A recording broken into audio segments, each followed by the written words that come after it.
اللہ اللہ اللہ اللہ اللہ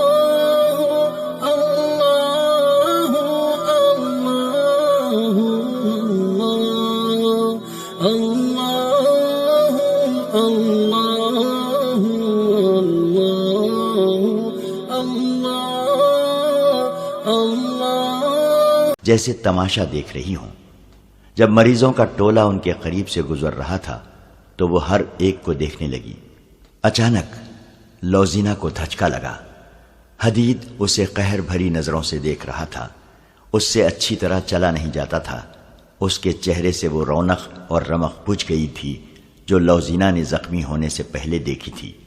حدید کے کندھے جھک گئے تھے، اس کے کپڑے خون سے لال تھے، خون خشک ہو چکا تھا۔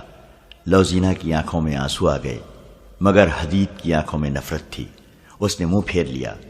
یہ مریض ٹولہ آگے نکل گیا تو لوزینہ اور اس کی سہیلی پہرے دار کے ساتھ ایسی باتیں کرنے لگیں جن میں ان مسلمان مریضوں کے خلاف نفرت تھی۔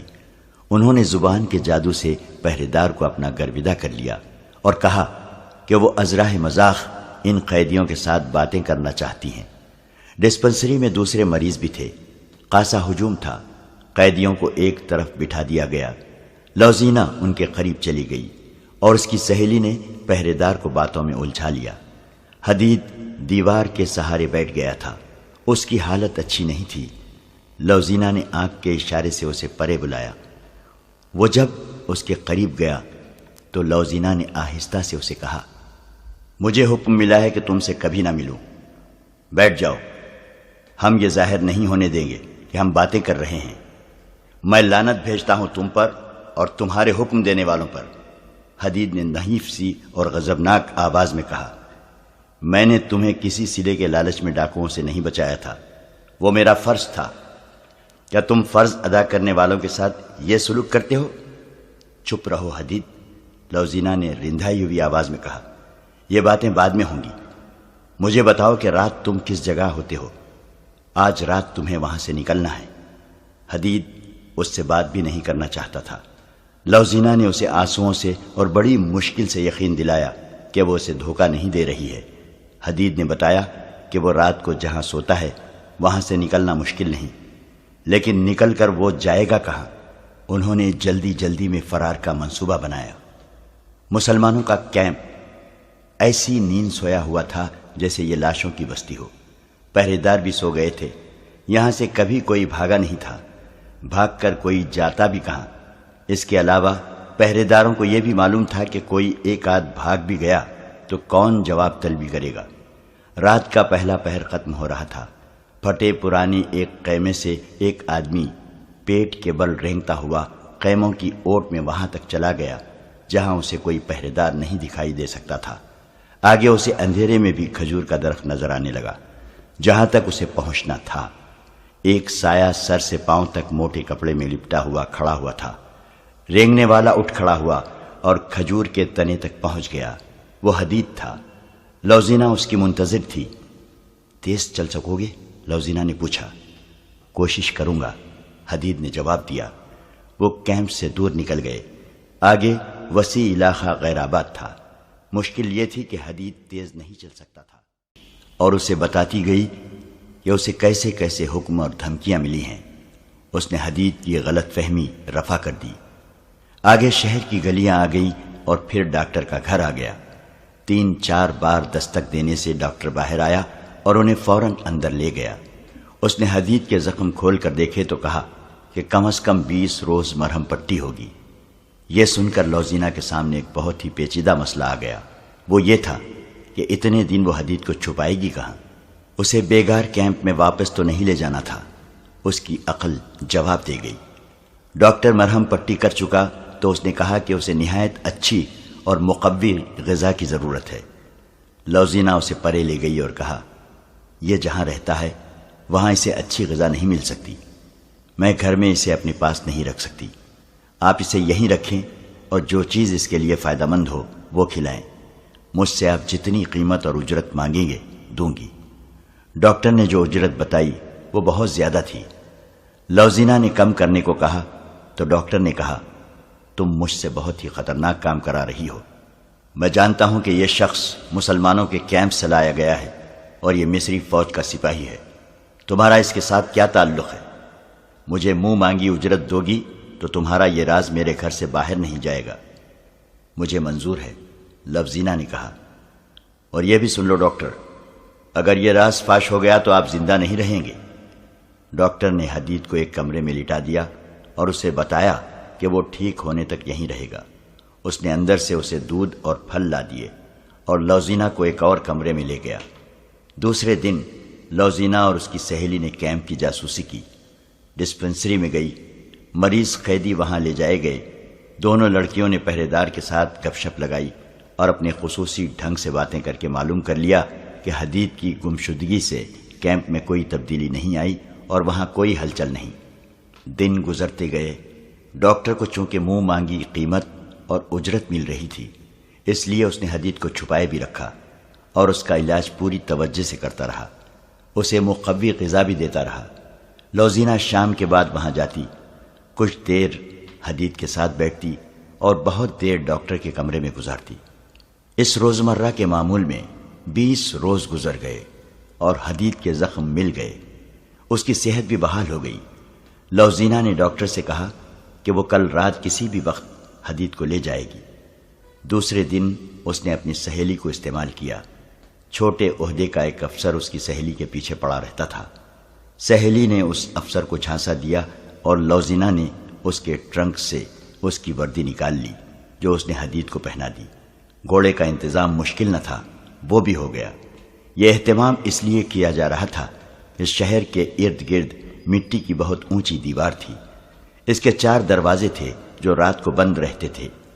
ان دنوں دن کے وقت یہ دروازے کھلے رکھے جاتے تھے کیونکہ سلطان ایوبی کے آنے والے حملے کے لیے فوجوں اور ان کے سامان کی آمد و رفت جاری رہتی تھی۔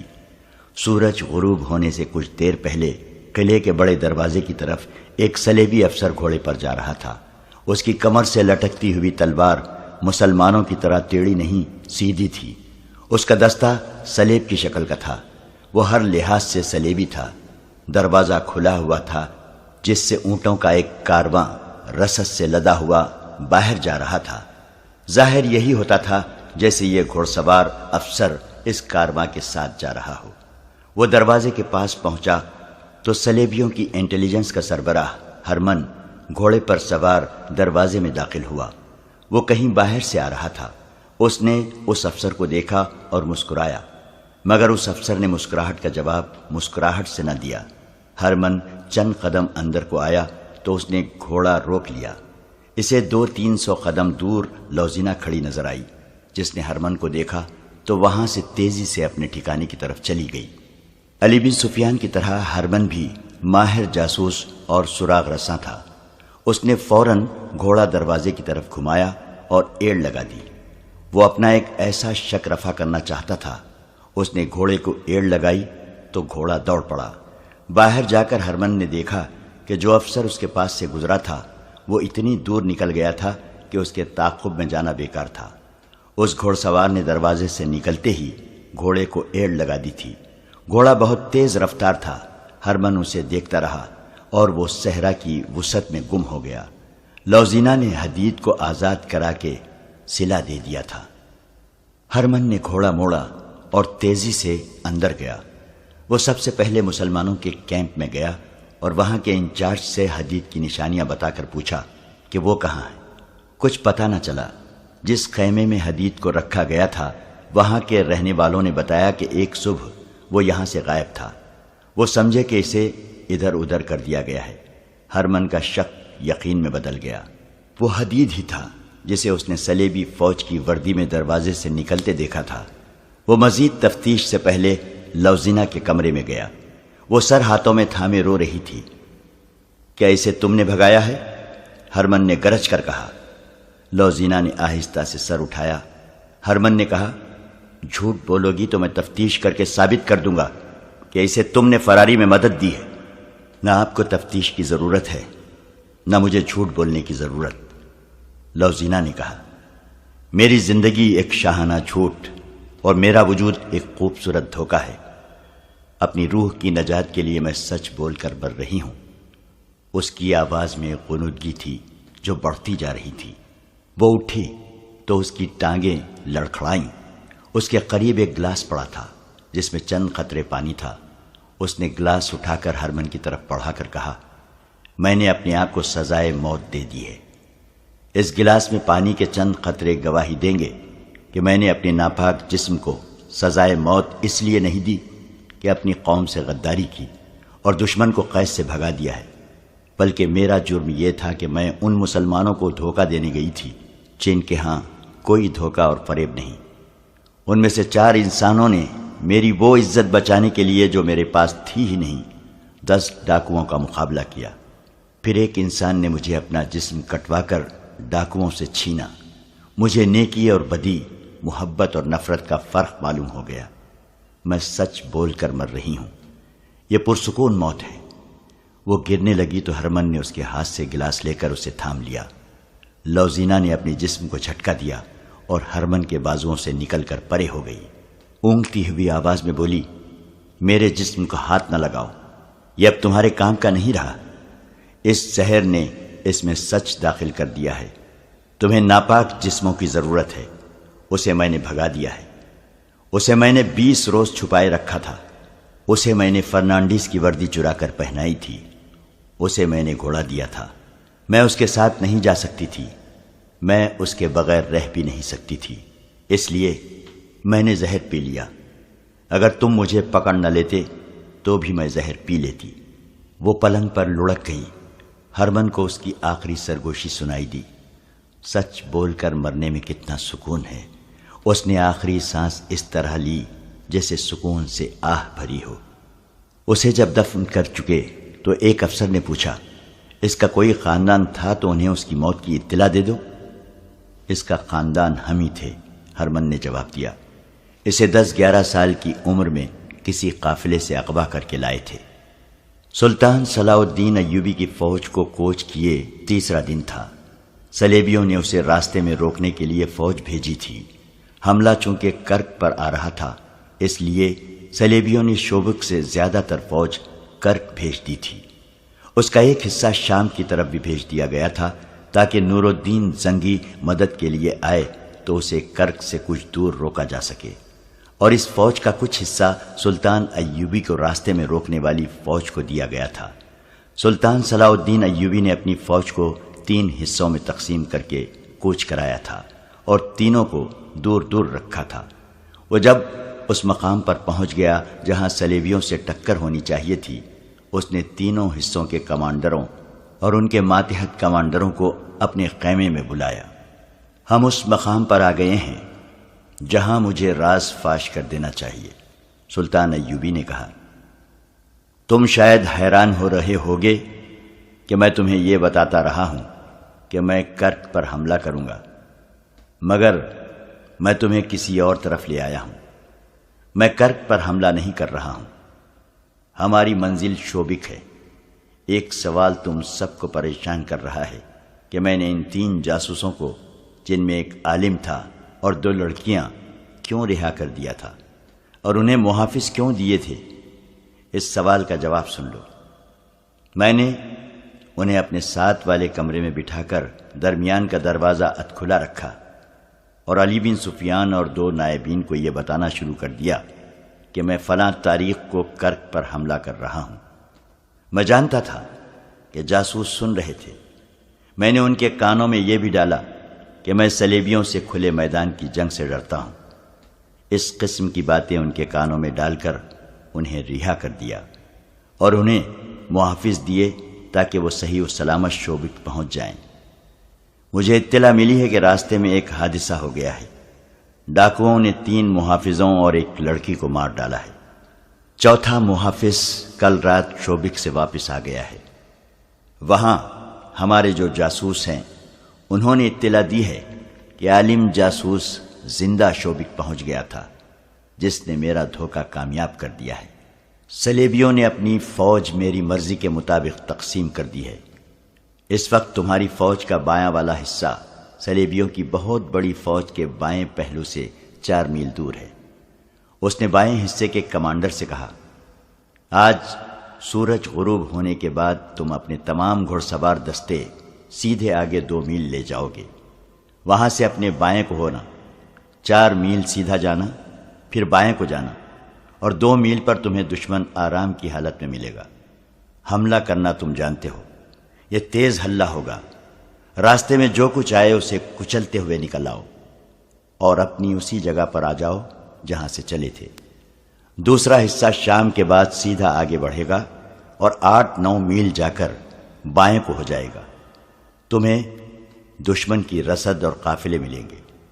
اس کے علاوہ تم دشمن کے عقب میں ہوگے، اور دن کے وقت دشمن بائیں والے حصے کے تعاقب میں آئے گا، لیکن تم سامنے کی ٹکر نہیں لوگے، دن کو بہت پیچھے آ جاؤ گے، رات کو پھر حملہ کرو گے اور رکو گے نہیں۔ سلیبی آگے بڑھیں گے تو درمیان والا حصہ عقب سے حملہ کرے گا اور دشمن کے سنبھلنے تک بکھر جائے گا۔ تیسرا حصہ جو میرے ساتھ ہے آج رات کوچ کر رہا ہے۔ ہم کل دوپہر تک شوبک کا محاصرہ کر چکے ہوں گے۔ باقی 2 حصے سلیبیوں کو ان طریقوں سے جن کی میں نے تمہیں مشق کرائی ہے دشمن کو صحرا میں پریشان کیے رکھیں گے، اس تک رسد نہیں پہنچنے دیں گے۔ وہ جوں ہی پانی کے چشموں سے ہٹے گا تم چشموں پر قبضہ کر لو گے۔ حملہ ہمیشہ پہلو پر کرو گے اور لڑنے کے لیے رکو گے نہیں۔ جانباز دستے ہر رات دشمن کے مویشیوں پر آگ پھینکیں گے۔ یہ 1171 کے آخری دن تھے جب کرک والوں کو سلطان ایوبی کے لمبے انتظار کے بعد پتہ چلا کہ شوبک جیسا اہم قلعہ سلطان ایوبی کے محاصرے میں آ گیا ہے، جبکہ زیادہ تر فوج کرک میں اکٹھی کر لی گئی ہے اور صحرا میں بھیج دی گئی ہے۔ شوبک کو وہ کوئی مدد نہیں دے سکتے تھے۔ صحرا میں جو فوج گئی تھی مسلمان اس کا برا حشر کر رہے تھے۔ سلیبیوں کی پریشانی یہ تھی کہ مسلمان سامنے آ کر نہیں لڑتے تھے، وہ گوریلا اور کمانڈو طرز کے حملوں سے ان کا نقصان کر رہے تھے۔ انہوں نے رسد روک لی تھی، پانی پر مسلمانوں کا قبضہ ہو گیا تھا۔ سلیبیوں کی یہ فوج نہ لڑنے کے قابل رہی تھی، نہ پیچھے ہٹ کر شوبک کو بچانے کے لیے پہنچ سکتی تھی۔ شوبک میں سلیبیوں نے قلعے اور شہر کی دیواروں سے تیروں اور برچھیوں سے بہت مقابلہ کیا، لیکن سلطان ایوبی کے نقب زن دستوں نے دیواریں توڑ لی۔ یہ محاصرہ تقریباً 1.5 مہینہ رہا۔ آخر سلطان ایوبی شوبک میں داخل ہو گیا۔ وہ سب سے پہلے بیگار کیمپ میں گیا جہاں کے بدنصیب قیدیوں نے شکر کے سجدے کیے۔ سلیبیوں کی صحرا والی فوج بے ترتیبی میں پسپا ہو کر کرک کے قلعے میں چلی گئی جہاں بہت سی فوج بیکار بیٹھی تھی، صلاح الدین ایوبی کا انتظار کر رہی تھی، اور اسے بتاتی گئی کہ اسے کیسے کیسے حکم